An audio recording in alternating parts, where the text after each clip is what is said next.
அனைவருக்கும் வணக்கம். நாம் காணக்கூடியது தாவரத்தின் பெயர் சாங் ஆஃப் இந்தியா கிரீன் மற்றும் சாங் ஆஃப் இந்தியா எல்லோ. இந்த தாவரம் ஒரு அழகுக்காக வளர்க்கப்படுகின்றன. விழாக்களிலே டெக்கரேஷனுக்காக இவை பயன்படுத்தப்படுகின்றன. இவை ட்ரெஸ்ஸினா ரெஃப்ளெக்ஸா என அழைக்கக்கூடிய இவை ஒரு அலங்கார உட்புற தாவரமாகும். இவை இண்டோர் பிளான்ட்ஸு. இண்டோரில் நல்லா வளரும், செமி ஷேடில் நல்லா வளரும்.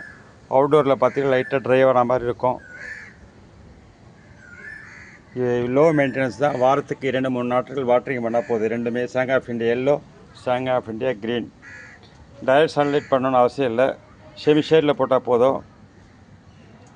அதிகமாக தண்ணி நின்றுச்சாலும் இந்த பிளான்ட்ஸ் ட்ரையாக ஆரம்பிச்சிடும். சாங் ஆஃப் இந்தியா எல்லோவும் இந்த க்ரீன் ரெண்டுமே அதிகமான தண்ணி நின்னால் அழுகக்கூடிய வேர் அழுகி போயிடும். அதனால் தண்ணி அதிகமாக ஊற்ற வேண்டாம்.